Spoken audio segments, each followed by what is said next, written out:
to be men. He taught the brothers be equal and respect your friend.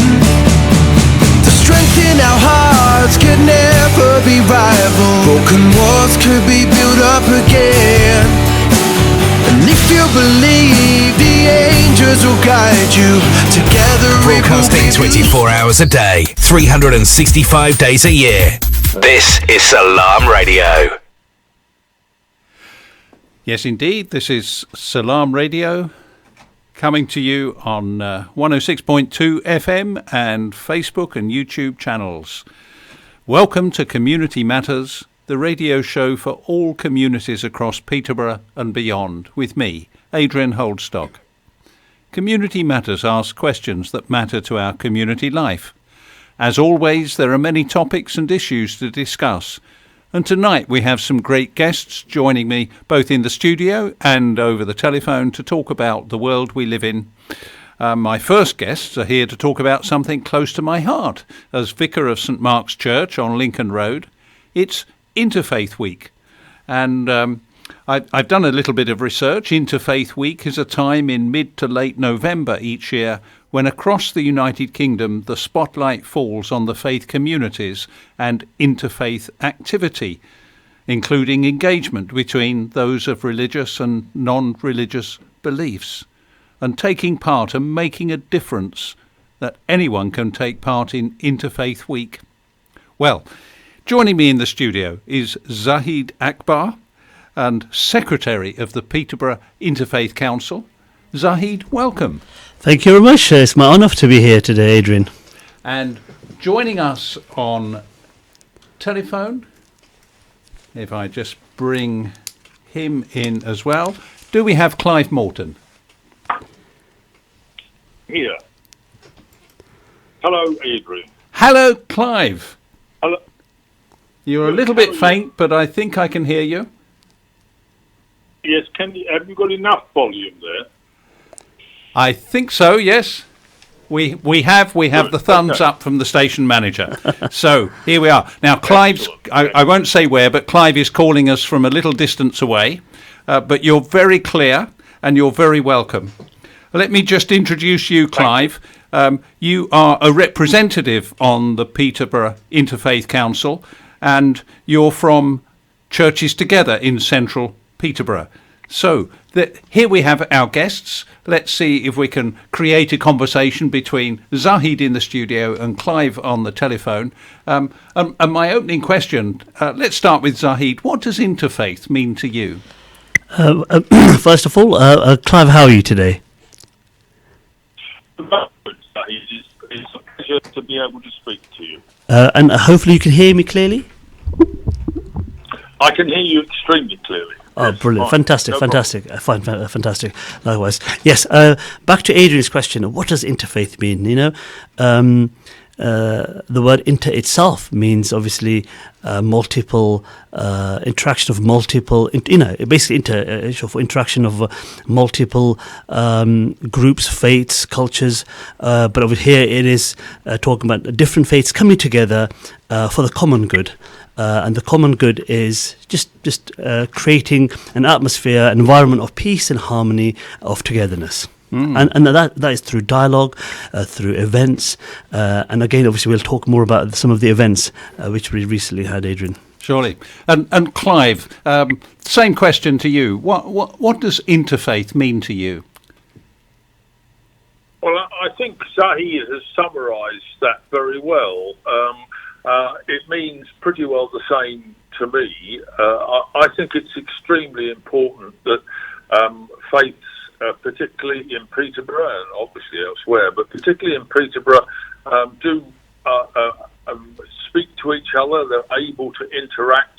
They're able to get together and understand, because we do come, if we're honest about it, from different places, and we have different patterns of belief and different patterns of worshipping God and so on. And actually, you with these things, you can either focus on the differences, or you can alternatively look at the things that we have in common.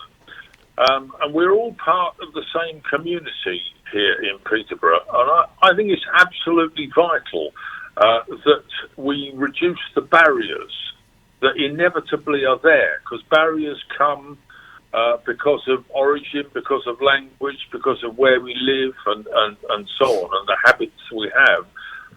And if we're not careful, then these barriers become bigger rather than smaller. Yes, indeed. I think that's a really good point just about the community's origin and their ancestry and the homelands that they consider. I'm a newcomer to Peterborough. I come originally from the south of the country, but other people will regard themselves as British, and even perhaps that slightly unusual name that I come across, Peterborian. And yet they have a heritage that comes from many places around the world. Yes, indeed. Yeah. Yes, that's precisely my point, Adrian. Yeah. And so we realise that there are backgrounds in our lives, our culture, our families, our racial status that make us feel different. And then on top of that, our religions can make us feel different and separate, and if we're not careful, we can imagine that people of another religion, or if we're more agnostic or atheist and don't really get any religion, we can imagine that people of faith, people of religion, are very prejudiced and very one-sided. So I love the concept that we can come together and find out how much we have in common. Yes. And the interesting is, you can look at differences, I think, in a number of ways. And what I like is the looking at differences with a curiosity of trying to understand the origins, the particular sources of some of the cultural differences and the religious differences.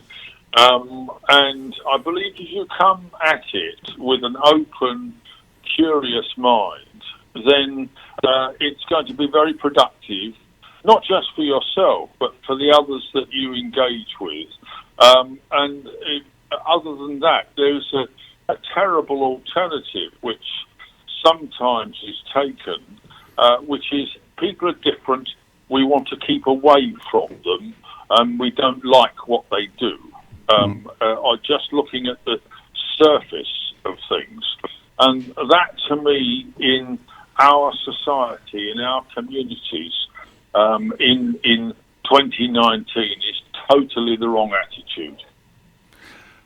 Sure, and I think any opportunity for people of one faith to experience people of another faith, to observe their worship, to visit a mosque while they are at worship, to visit a Hindu temple, and have a little of what they do in a Hindu temple explained, or in a Gurdwara, or in a Buddhist temple, it can only be good.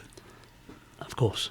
Yes, and that works a number of ways. I mean, for instance, Zahid, you very kindly came to join in our Christmas services at Park Road Baptist Church. That's right. Yes. And nobody compelled you to come. You came because you wanted to. And as far as we were concerned, it was wonderful that you could be there. And equally, I have shared, as has Adrian and others, in some of the times of prayer that you have had in the mosque. Of course, and it was my honour to be there, and I'm sure you enjoyed your time at the mosque as well. And Clive and Adrian, I mean, I'm talking about celebrating faiths and other cultures and other people. It's amazing. I think we a lot of credit goes to our British values, which is embedded. And one of the values is the expression of freedom. The freedom of religion to express your own faith, and that is very encouraging living. Living in this country, people respect that and respect one another, and especially living in this country and then living in Peterborough. I mean, Peterborough, I've been, obviously, I wasn't born here, but I came here when I was a toddler with my parents back in the early 70s. So yeah, giving my age away there. But it is a harmonious place, and it encourages the togetherness and peace and working together, and obviously we've been working for numerous years now, isn't it? Indeed. Let's look at one or two examples of this working together. Unfortunately, I was out of Peterborough earlier this week, but Peterborough Interfaith Council have held your annual event in the cathedral. Can you tell us about that? Yes, of course. Clive was unable to make it, unfortunately, because obviously he has other commitments outside the country, I believe. But I mean, indeed, I'm afraid so. I regret I couldn't be there. No, of course. How it went, Zahid. No. You are duly excused, honestly. But usually Clive's been there before. I'm sure Adrian's been there before. I know it's been running for many, many years. And basically, it coincides with the Interfaith Week, and to celebrate and to commemorate the event of United Nations, the United Nations Children's Service Day. And it's just amazing. The whole idea of this is to engage schools and young children to work with faith communities, and to create, bring about a performance. It could be singing a song, or excuse me, a group dance, in the form of a poetry, in form of speeches, reading scriptures, obviously Holy Scriptures. It's just amazing idea to get everybody together, and the parents of the children are there as well, and it educates not only the children but also the parents about different faiths, and what the children are learning, and it creates a more respectful, shall I say, environment, really, and atmosphere. Was there a good turnout on Tuesday? Yes, I mean, it always is, especially when we advertise free food. Yes, it's we always have lovely food provided by obviously our chair Jaspal Singh. His lovely wife Mrs. Singh always creates a great atmosphere, a spicy atmosphere, shall I say, with some spicy, lovely vegetarian food, catering for all. And then we have obviously tea and coffee and cakes, and it's just a lovely atmosphere where we have people from different faiths come together, young and old, from all walks of life, and it's just amazing. And we had about 120 people, I think. Wonderful, gosh. And representatives from quite a wide range of faiths, I believe. So you had churches, the Christian faith, Muslim? That's right. We had a Muslim faith, and then obviously within the Muslim faith you have the two schools of thought, the Shia Muslims and the Sunni, and you had obviously the Hindu representatives. You had people from the Sikh community. We had a Buddhist as well as Jewish, the Peterborough Liberal Jewish community as well. So we had a reading from them. Yes, it was lovely.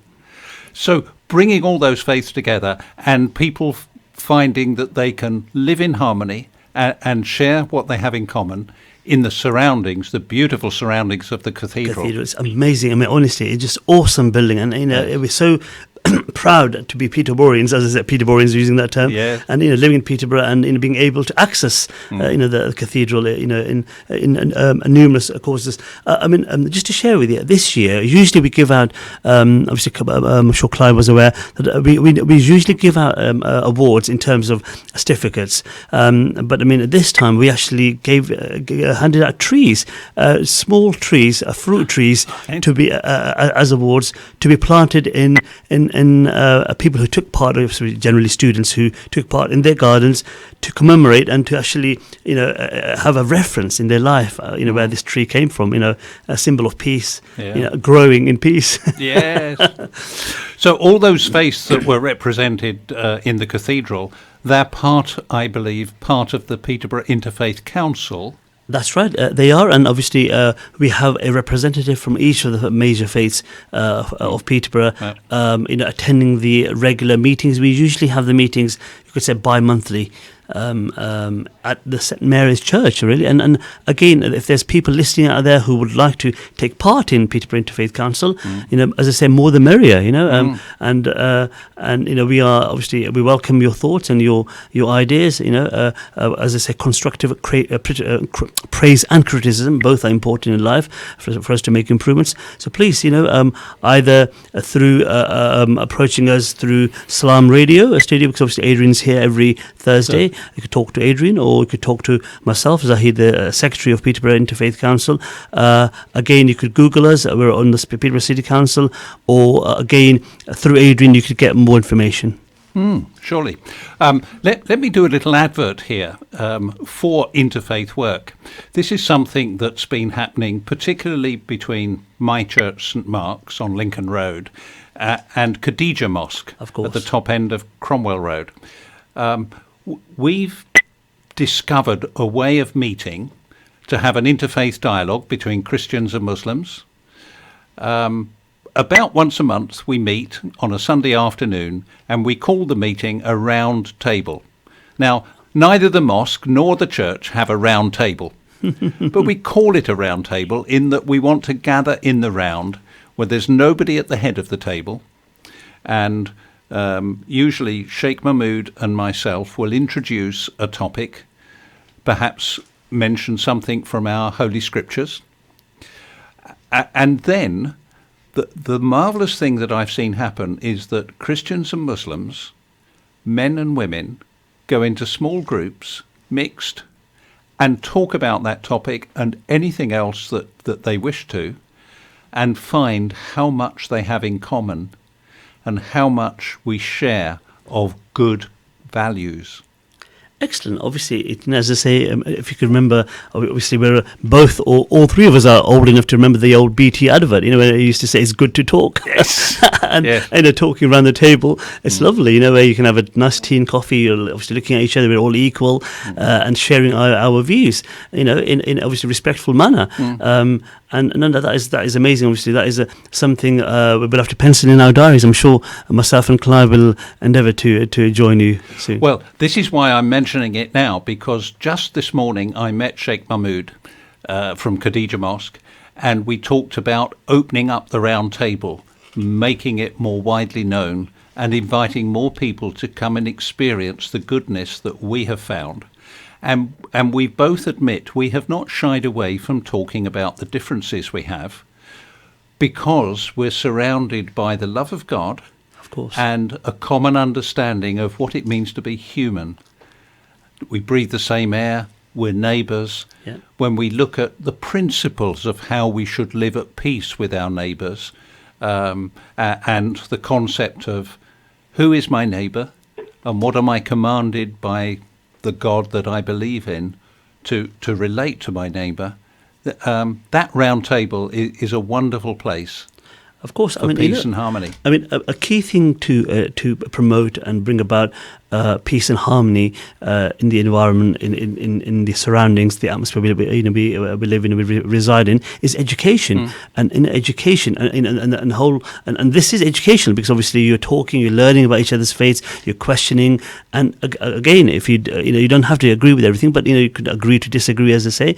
But as long as you have this understanding of why a particular faith celebrates a particular event, or has a particular activity in their lives, or a particular what's the word we're looking for, a spiritual kind of ritual or something, yes, or a festival or particular prayer, as long as we get education, that actually brings about better understanding and breaks barriers, doesn't it? Let me come back to Clive. Are you still there? Yes, still here and fascinated by the conversation. It's been good. Indeed, Clive. I just wondered if you'd tell us a bit about what you remember of our St Francis and the Sultan event that we held earlier in the year. Oh, yes. Yes, I was hoping we'd have a chance to cover that this afternoon, because this was just an illustration of how things can happen through dialogue. And it was at an Interfaith Council meeting back in January that Zahid shared a newspaper clipping with me concerning a commemoration in Pakistan of Muslims and Christians commemorating the time 800 years ago this year when Francis of Assisi actually crossed the battle lines in the Fifth Crusade and managed to visit the Sultan at great risk of life and limb, but was extremely well received by the Sultan, and they spent 4 or 5 days together discussing matters of faith. And unfortunately, the outcome of that was not to create peace in terms of that event, but that was because the mindset of the people who were warring, who were battling, didn't want to take in the ideas that Francis and indeed the Sultan shared about the sorts of things you've just been talking about, Adrian.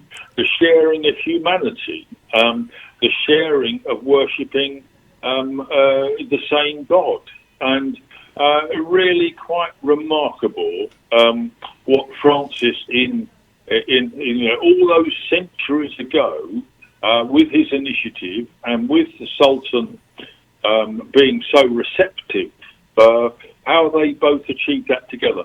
So I, having seen this, and I knew of the event, I talked to Zahid about, well, couldn't we do something like that in Peterborough? And you, Zahid, were keen about this, weren't you? You were enthusiastic about it. And then I went to talk to you, Adrian, and one or two others within churches together, and I found that there was a real consensus of opinion that we should try and do that because of our respective populations in Peterborough. Indeed. And how this year ought to be used to commemorate that in our own locality. And the outcome of the outcome of this, Clive, was we showed an hour's film in the John Clare Theatre. Yes, we had almost 100 people from Christian and Muslim communities. Yes. We had a brother from the Order of Franciscans come up from London and help us to understand the experience that we'd seen portrayed in this dramatic video. And then we went on a pilgrimage, and we went to All Souls, the Roman Catholic Church with its garden, and heard some poetry that St. Francis had written. Then we went to the Baptist Church in Park Road and had a wonderful meal, Asian food that we all shared together, and we were joined by the Mayor and the Lord Lieutenant. Yes. And then we went on a slightly longer pilgrimage to Faison and Medina Mosque, where we were entertained to some beautiful homemade cakes and tea and coffee. There was such a spirit that if you could only replicate that and share that across the wider community, wouldn't that be wonderful? Just in the last couple of minutes that we've got, how do we face the challenges of indifference amongst even people of our two faiths who don't seem to want to engage with the other and learn about the other? What do you think? What do you think, Zahid? Yeah, of course, if I may start. I mean, again, a key thing is education, isn't it? Education. And, I think at the event, actually, the St. Francis and the Sultan event, actually mentioned that we're all ambassadors of peace, and we should be ambassadors of peace. But, it's great that we're all here, and the 100 people or so who are attending this event, or who usually attend these lovely events, throughout Peterborough, throughout the year, are generally people who are converted to peace and harmony. harmony. Yeah. It's how do we get the message across to the outsiders, to the others? Yes. They were our brothers and sisters as well, but there's a lot of misconceptions out there, and sometimes you can't really blame them because of the media and what they read and they hear and they see, unfortunately. So again, it's just to attract them to these. And I think I think a way forward would be, again, education through events which may be attractive to some of those people who differ from us, and something which could be, again, an event. For example, Christmas is coming along, and we all love Christmas, and obviously a lot of people have different perceptions. Even within the Christian community, have different perceptions of Christmas. Some obviously do it, because of it's a spiritual time for them, because of the love of Jesus, and some it's a very, what's the word I'm looking for? It's a time of let's say shopping and getting together, and for some it's sales, and for some it's a holiday. Some it's time to try and get, as we say. Christmas begins with Christ, and from a Christian point of view, we want that recognised. Clive, let me ask you that same question in the last 30 seconds we have. Yes, I mean, you're absolutely right. This is a big problem. We should do this. I mean, what we're doing now in reaching out through Salam Radio is one big thing, I think, because you have got a bigger audience than you would otherwise have.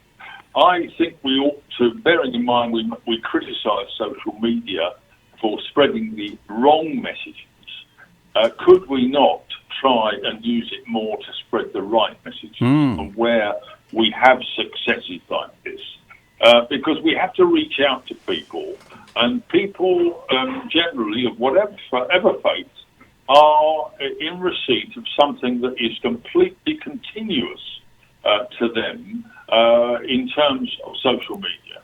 And so, as we come to the end of our show, Clive and Zahid, thank you so very much for joining. I'd love to return to this topic in the near future with you both. Thank you. Thank you. I think it's been our pleasure. Stay tuned to Salam Radio after this short ad break. The masjid is a center of spirituality, education, and a social hub for the community. In the times of the Blessed Prophet, peace and blessings be upon him, the masjid lay at the heart of society and was not just a place of sanctuary and prayer, but also a thriving educational institution. Prophet Muhammad, peace be upon him, is reported to have said, "Whoever builds a masjid for Allah, be it large or small, Allah will build for him a house in paradise." Sunnah al-Tirmidhi. The role of the masjid has always been instrumental in the educational, social and moral uplifting of the Muslim community. Please donate by visiting childrenofadam.net or call us on 0300 321 0032. Had a car accident or an accident at work? Accident specialists are experts in no-win, no-fee accident claims. Leave the hassle to us. Our multilingual settlement experts will manage the entire claims process on your behalf, with nothing to pay up front. We provide services such as credit hire, taxi vehicles, recovery, storage and much more. For full details on our range of services and a free consultation, call us on 01733 555 774 or visit our office at 249 Lincoln Road opposite the NatWest Bank. Accident specialists. Start your successful claim today. Feel like some great tasting chicken tonight? Great meal deals, wraps, burgers and sides. We've got it all at Chicken Palace. Call and collect at 302 Lincoln Road on 01733 702 447 or 8 Park Road on 01733 343750. Chicken Palace, open 11 a.m. till late.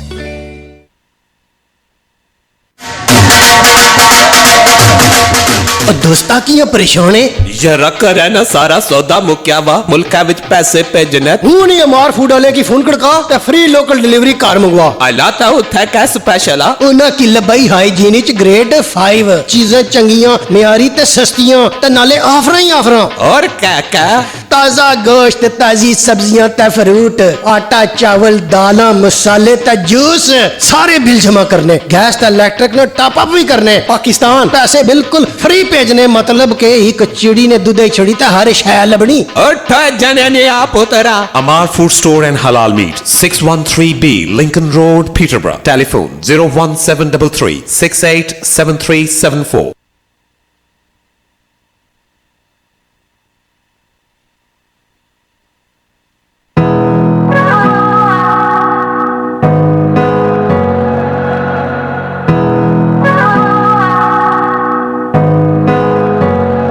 feel that I can walk on water the way you elevated me.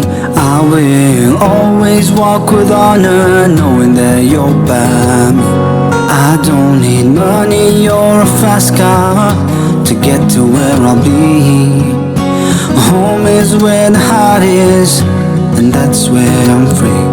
Allah, I'm looking for the signs. I'm overthinking things in my mind. I know that you will always be there when the time is right. A little bit of heartache brings you close. A little bit of pain will let you know that you can always count on Him the most. Allah.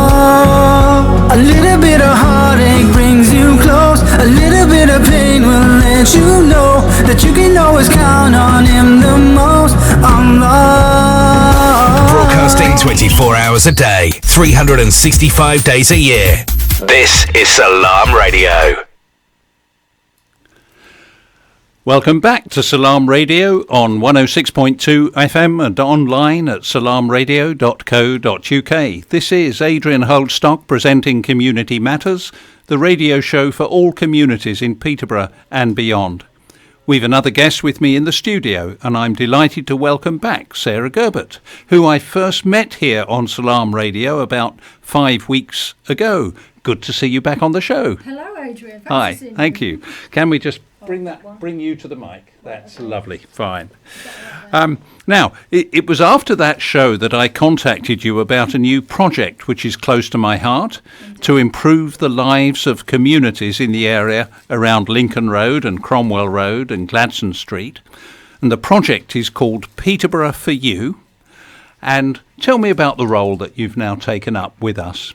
Right, okay. So my role is kind of project coordinator, and I'm sort of liaising with businesses and people locally, engaging with the community, doing different drop-in sessions at different locations like the library or college, or here at the Akbar Centre, trying to meet people and getting them to engage in the surveys. And also another part of that is obviously organising the few events that we have in the pipeline. Mm-hmm. Fingers crossed. So you mentioned surveys. This is a research project where we're trying to find out the views of the communities, particularly people who live in this area, the residents, but also people who may work or pass through the area, people who have responsibilities for community life here, people like the head teachers, the chief executive of Peterborough Council for Voluntary Services and so on. And all of that research is intended to give us the evidence that says this is what the community feels about itself. These are the highs and the lows. Yeah. These are the needs that we have. These are the opportunities we're looking for those around us to create for us. Yeah. Now, and that involves you in coordinating an awful lot of questionnaires, pulling it all together. Yes. So what sort of questionnaires have you had, and how have you been getting on? Right, okay. So I started off, obviously, visiting local companies in our sort of area. Obviously, we go into the business, introduce yourself, introduce the project, speak to people, get some feedback. Obviously, some of the people needed help with some of the forms, so that's quite a big part of it. Obviously, if English is their second language, then we can go and physically help them complete the forms where we need to. And really just listening to people's feedback and the issues that they think that we have. Some people were quite keen to tick the boxes and write the comments.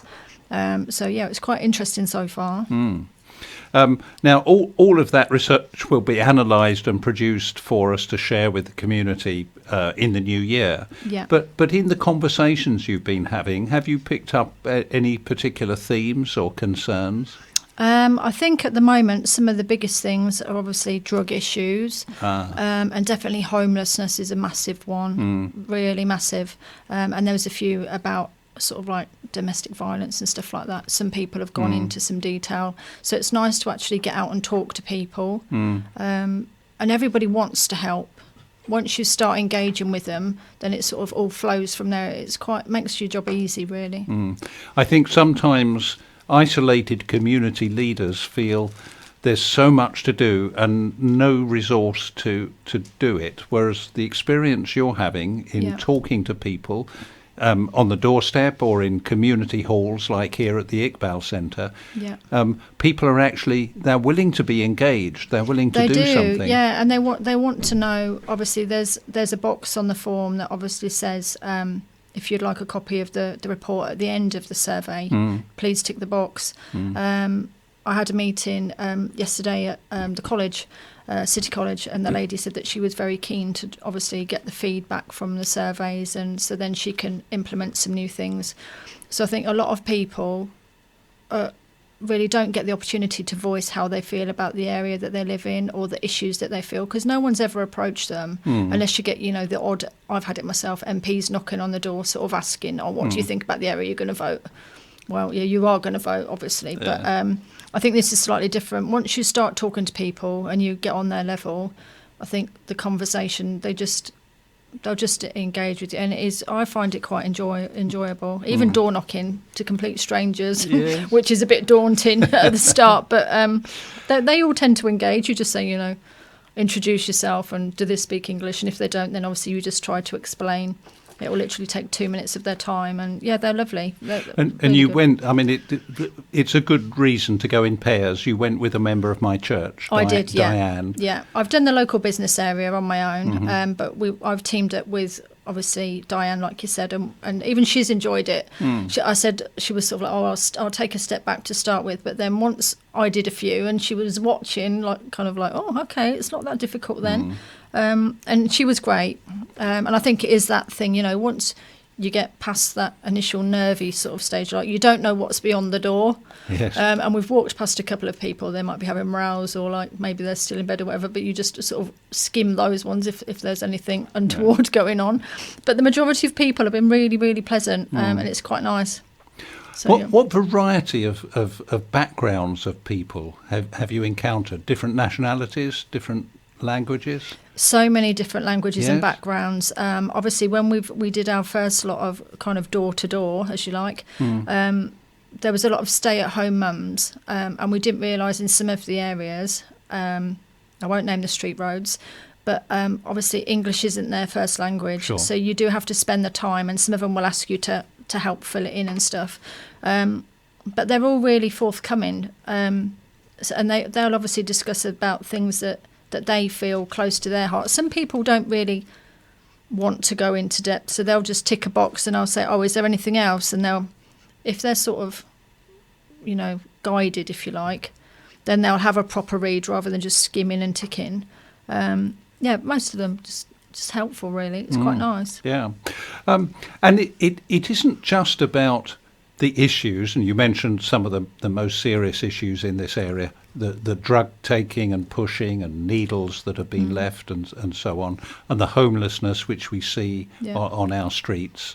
But it's also the opportunities. And I think that there's hidden creative talent amongst people of all backgrounds and of all languages.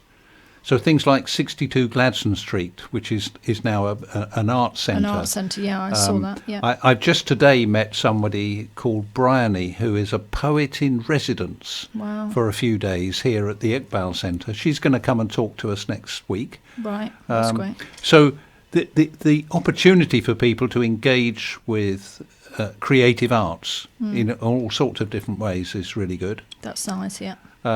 I believe there's been a seniors club here. Were you able to? I didn't come to this seniors club. I came the previous week for the sessions, and there was, I think it was a baby massage and a mums and tots, and I did the same this week at the library. I spent a few hours there, and there was very diverse bunch of people in the library that I met. Right. There were homeless people just coming in out of the rain, reading the paper, and even some of the homeless people.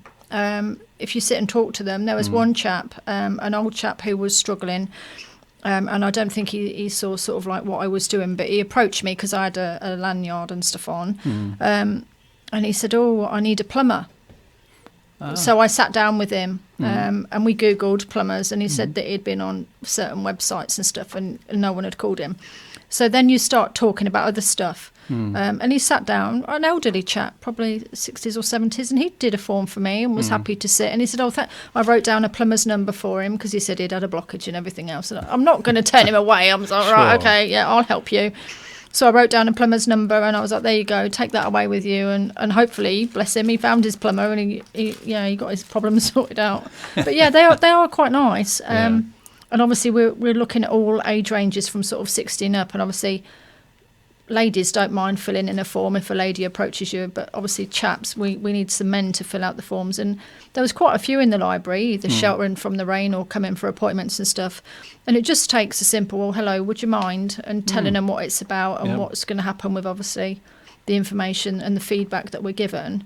And then I talked about the events to people and they're all up for coming and having stalls, and so that was quite nice. Right. Yeah. Shall we come on to the events then? Because you've got a couple planned. Oh, we have. So the first event that we've got in the pipeline is a family fun day at the Gladstone. Is it Gladstone Park? Get the name right. Gladstone Park Community Centre. Yeah, I always get the name wrong. So we've got a family fun day there. Which day? 30th, Saturday the 30th of November. Okay. So we've got stalls available. Myself and Zahid are busy trying to get people on board and trying to find entertainment and stuff like that and food and stuff. But at the moment we've got lots of different things in the pipeline. I've got a couple of pages of stuff written down. So we've got sort of like cosplayers, we've got entertainers, we've got stalls, we've got music, we've got martial arts companies, dancers. We've got lots of things in the pipeline. So obviously it's free entry, so everyone can come down, have something to eat, and then browse the stalls. And there's something for everybody, hopefully. Fingers crossed. But there are two reasons for doing this. I think, well, maybe three. One is to have a great day. And meet some people. And bring the communities together. Okay. Yep. We do need to ask people, if they've not already done the questionnaire, if they would like to. Yep. And that will get more information. A bit more feedback. Yeah, that will be good. Yeah. And is that an event we're going to raise some money for charity? Yes, that's going to go towards Community First. And I always get the name wrong, but I think is it the Winter Night Shelter Project? Yeah. Yes. So obviously the funds, the proceeds will be going directly to them. So that's Saturday 30th of November, starting time 11 a.m. 11 o'clock till 3 p.m. Till 3 p.m. Yep. Great to spend. Everybody's welcome. Yeah. Yeah. Wonderful. Now, what about the other event? Right, the other event at the moment we're looking at this provisionally the second week of December, around the 14th. That planning again with Zahid. A winter barbecue is the theme, and again that's a fundraiser as well. Okay. So yeah, and we think that's a bit more interactive. Yeah, not so much focus on like the stalls and the family stuff. We're going to have again like martial arts. I think we're going to have like fire brigade, fire engines and stuff there. That's going to be a bit more free food. Come along, free food. Ooh, everybody loves free food. So yeah, that's still in the planning, but yeah, that's the next one. That's the second one. So that's a Saturday again. Yeah. 14th of December. 14th of December. And whereas the first one is in the north of our little area at Gladstone Park, this will be fingers crossed at the Beaches School. At the Beaches School. Yep. Right. Again, free entry. Everybody's welcome. Come and have some free food. See what's going on. I won't give away some things that I've got planned, but I tend to think out the box. You know what I'm like, Adrian. I like to do things a little bit outside the box. So there's a lot of different things going on to make the events different. So they're different, but they're the same, and they're both fundraisers, so that's good. Now, just to mention that this research project, which is about enabling the community become even more harmonious and effective and bring in resources to help and support the community, has been initiated by St Mark's Church, but St Mark's Church in partnership with Community First Peterborough, which is a charity that I'm involved with as well. And through your involvement as coordinator for our project, you've got to encounter people in St Mark's Church, and particularly Mohammed Zahid in Community amazing, First. What's your experience been of people involved in the community? What, from the church or from people from the generally? church and in Community First. Right, okay. Obviously, as you know, when I first came on board, I hadn't been to church since my teens. And I used to go with my extended family every week. I used to love church in my teens and my youth.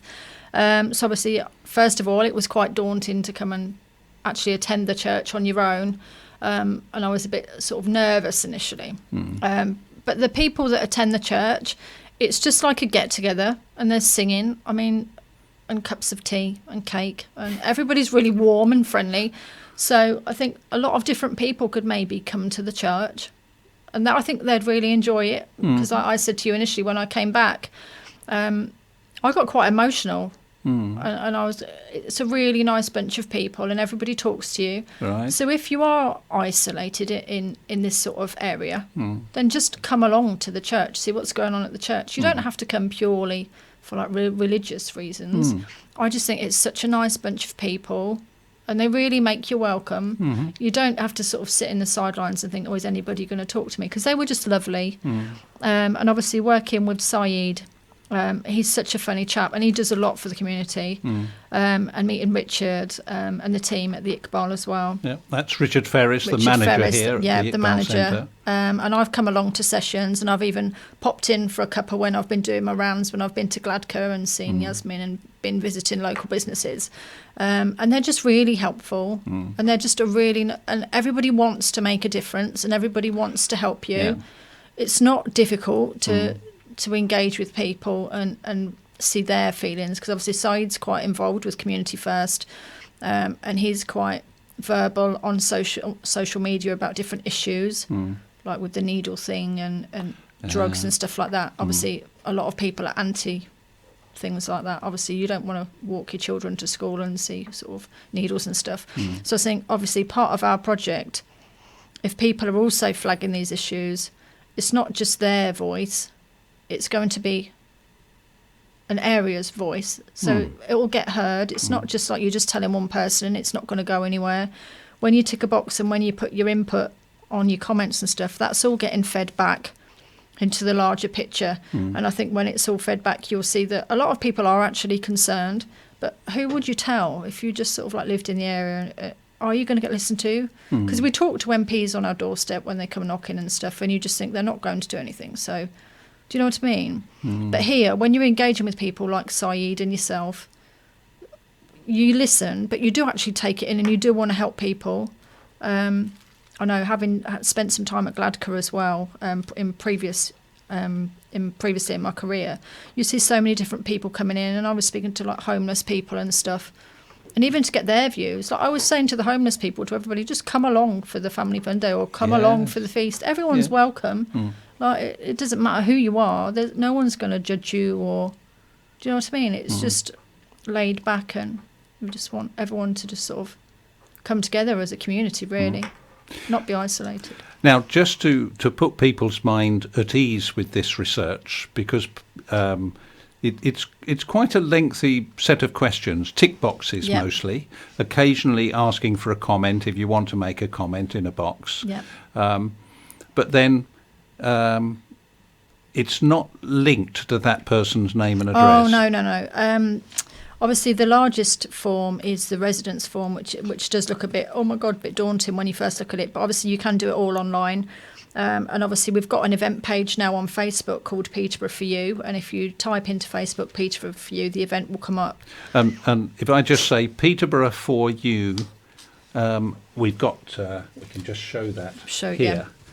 It's Peterborough and then the number 4 and then you, Y-O-U. All one word, and that will find the Facebook page. That will find the Facebook page and the event as well if you just type that in, and you can join and support. Obviously, if you want any information about the day, if you want to get involved or volunteer or have a stall or anything like that, that's all on Facebook. So it's anonymous? That's what we were talking about. Sorry, I skipped that, didn't I? Yeah, it's okay. Obviously you do go through it and tick it. Obviously there is a smaller version, which is what we call the insider version, and that is obviously the project is based on a number of surveys, being residents, insiders, influencers, and then other ones which are not relevant to everybody. So obviously the insider one's smaller, so it's literally just a couple of questions about whoever's filling it out, and then on the reverse, there's just literally 2 questions, so it'll take a minute. And there's a link. If you go on Facebook, there's links on there that you can just click on, and they are anonymous unless you want to tick the box and enter the prize draw, or get a survey, then a survey report, then you can get that as well. I'm hearing a prize draw. Yeah, I forgot to mention that. On the back of the surveys, there's the links, the survey links, and there is a box that says, do you want to be part of the prize draw, and you can win one of 5 £50 John Lewis vouchers, and then obviously all you do literally is just pop your email address in, and then it says, would you like a summary of the report findings. So obviously once we've collated everything, the latter part of December or the first week of January, is it, we're finished in, we can then send you a copy of the survey over. I mean, who doesn't want to be in with a chance to win a £50 John Lewis voucher the week before Christmas? I mean, that's an incentive in itself. That's wonderful, yeah. And how are you feeling now, having got into this project? It was quite daunting, and it was daunting at the start, but I think I'm quite as you know, when I first met you, I'm quite a proactive person, and I've planned a lot of events previously. But this project, I'm finding it really quite gritty to get in there and talk to people. It's very face-to-face and very hands-on, which I like that. There is obviously a lot of admin and filling in and stuff behind the scenes, but I think it's the getting out there, meeting people, which is the value bit. Because some people probably may not see people day to day. So if you're going out talking to people, it's nice to say hello to someone and just stop and have 5 minutes and talk. And if you engage and then you tell them about the event, come along, bring your kids, do this, do that. And they're really up for it. So, yeah, fingers crossed. It should be a good day. There's something about your outgoing nature, your personality, and perhaps your background that just makes you, dare I share this with you? Zahid described you as a pocket rocket. Oh dear. A bundle of energy, which has been just what we need for the project. Passionate about things. Yes. And I've obviously, as I cheekily said to you when you first interviewed me, when I was doing my event for Sue Ryder, which we raised a really good amount of money on that day, so that was really great. I think when you get given something, like I said to you, we joked about our last interview, you said, are you self-employed? And I just said, if you give me something and say, can you do this? I'm very target driven, and I like to be given a goal. And I think if someone gives you a goal like this, something I like giving back, like I go and volunteer at the local nursing home and stuff like that. I do like to give back. I've done charity work for like Sue Ryder. I've done 2 events with them over the last year. But this is really good. This is just as powerful. I think when you collate everything at the end of it, you're going to have a lot to show for the work that's gone into it. But it is quite, get hold of it and run with it. You can't sit there. It won't run itself. You have to be really proactive. Yeah. Now, there's other bits of the research which are going to be pulled together in the final report. Some of them come from government and local authority statistics about challenging areas. Right. So things like poverty, unemployment, levels of education, life expectancy, health, loneliness. All of those things, as well as gathering people's opinions, we'll see what the various government measures tell us about these areas. And the other piece of analysis we're going to be doing is pulling together a map of all the services and facilities that are already there. Many people don't realise. No, I think that's one thing that I did come across in the library. There was a chap come in, and he looked a bit sort of flustered. And I said, are you all right? Obviously started talking to him and stuff. And we sat down and I said, would you mind filling out a survey? It's only like a short one, take 2 minutes. And he was saying that he was completely homeless. Didn't know where to go, didn't know what to do. And he said, there's no point me filling that out because I don't have a home. I don't have a postcode. And then you sort of you feel for these people. Yes. So I tried to direct him and got someone in the library to help him, and I tried to give him some advice as well. And I think you do have to get on a level with these people. Yeah. And I've been up and down the food chain over the years, so I know that it isn't easy. But he was a lovely chap, and you could see the pure frustration on his face. So I think when you talk to people, just taking a minute out of your time to say hello, or like helping the old chap with the plumber number. It's only a minute of my day just to do something. And he took the leaflet, and he'd already filled one in, but he took another one. And I told him about the day and that, and I said, "Oh, good luck." It's just a minute, You can probably change that person's day just by talking to them. Yes. Because probably if you're homeless and, not had the best of luck, you're probably quite down and don't really make eye contact. You know what? I mean, I'm like it sometimes when I'm just walking and I've got my blinkers on. But yeah, there is a lot of different people out there that do need help, and I think that is the problem. People don't know where to go when they need help or when they need support. So if we can collate it and have it in a central place. Yeah, and I think the message for all of us as human beings is to show a kindness. Compassion, yeah. Compassion. Show some compassion. Yeah. Just a minute out of your day to say hello to a complete stranger may change their day. Say hello, smile, and be prepared to listen. Oh, always listen. I follow a really nice chap on Facebook, and his page is called Just Say Hello. And I think he's an ex-photographer. He's in his 60s. Ex-professional photographer, and if you follow him on Facebook, he goes and just says hello to the most random people in the most random situations, and some of the things heartwarming. There was one I love old people. There was one old lady in this really big, bright, funky pink coat with bright pink hair and a little shopping basket, minding her own business, and he talked to her, and her face was just like just amazing. Brought light into her life. Yeah. And at that point, Sarah, we're at the end of our time. Thank you so Adrian. much for joining me again and talking about Peterborough for you. And it's my time to sign off tonight. You are the community that matters wherever you are, and we'd like everyone to be a community that lives in peace and harmony. Salam, shalom, namaste, and the peace of God to you all. Good night. You're listening to Salam Radio, and it's now time for Isha Azan. This Azan